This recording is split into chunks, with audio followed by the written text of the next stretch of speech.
Baik, selanjutnya kita bahas tentang huruful isti'la. Jadi pembahasan tentang tafkhim dan tarqiq itu meliputi 3 pembahasan. Yang pertama adalah huruful isti'la.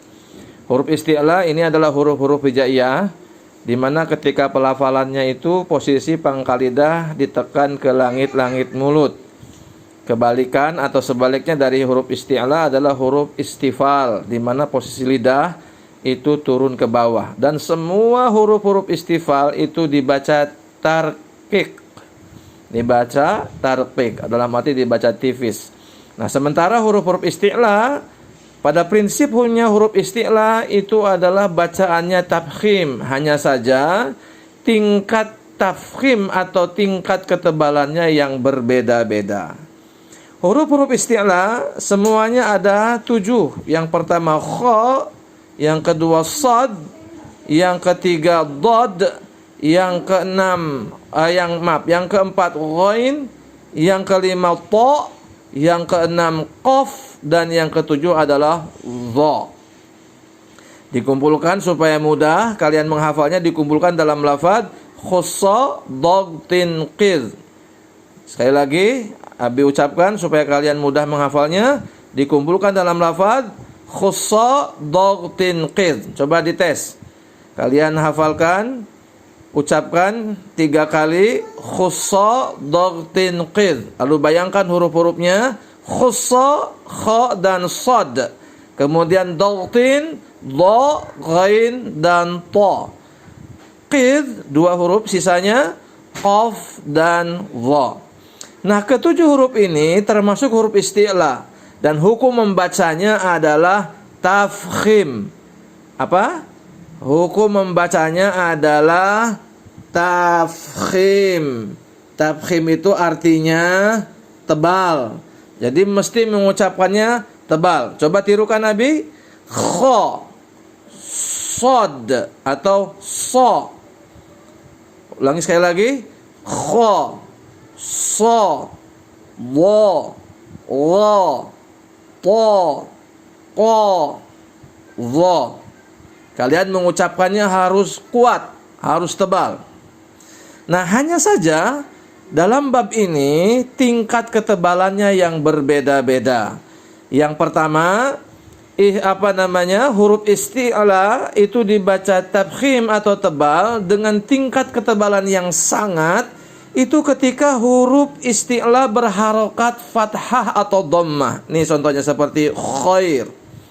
Kalimat khair, kha-nya itu harus tebal banget, kha. Atau misalkan didomahkan menjadi khu.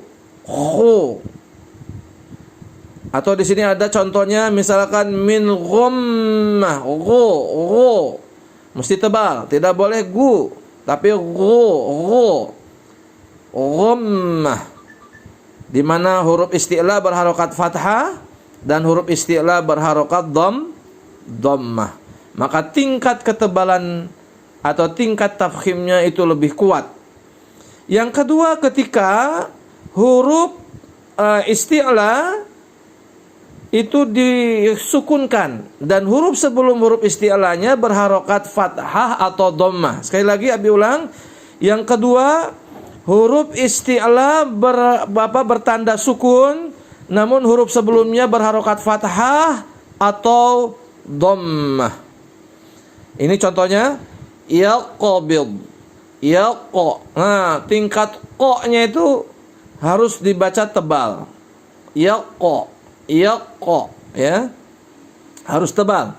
Kenapa? Karena qaf bertanda sukun, huruf isti'la, di mana huruf sebelumnya berharokat fathah ini. Yang kedua contohnya adalah yuzlamun, harus tebal, harus tafkhim. Kenapa? Yuzlamun itu adalah huruf isti'la yang bertanda sukun dan huruf sebelumnya berharokat dhammah. Itu yang kedua. Yuzlamun, ya. Itu harus dibaca tebal. Lalu kemudian huruf isti'la juga dibaca tebal, tapi tingkat ketebalannya tidak terlampau. hukumnya tetap tebal. Jadi tidak ada isti'la yang tarqiq, tidak ada huruf isti'la yang tarqiq. Semuanya tebal, hanya tingkat ketebalannya yang berbeda-beda. Nah, yang dua ini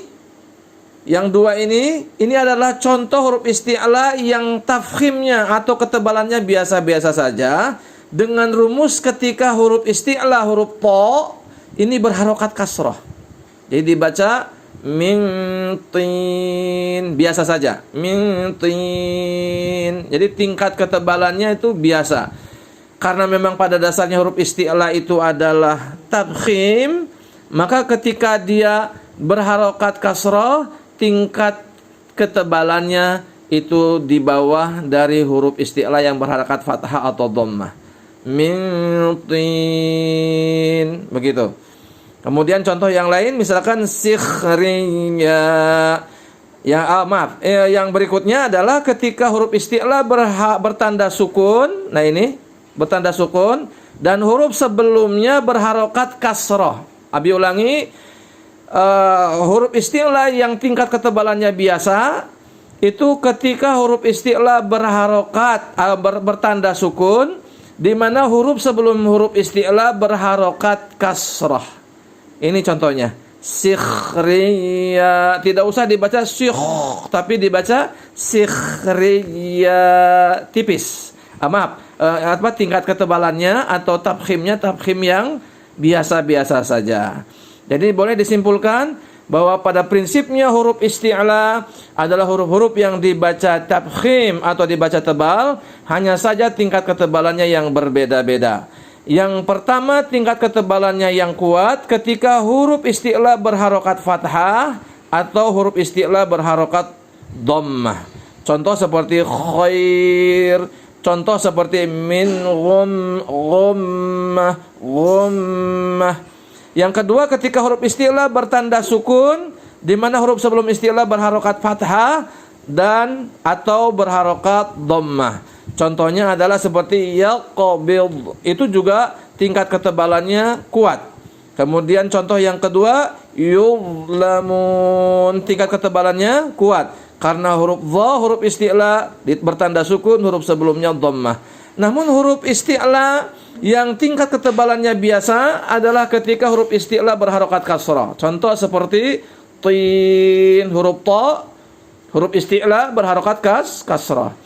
Yang kedua adalah huruf isti'la yang bertanda sukun, di mana huruf sebelumnya berharokat kasrah. Contohnya adalah sikhriya, tidak usah dibaca sikh tebal, terlalu tebal, tidak, tapi tebal yang biasa. Contoh sikhriya. Sampai di sini, mudah-mudahan kalian dapat memahami. Nanti akan kita lanjutkan setelah istirahat. Wallahu a'lam bishawab.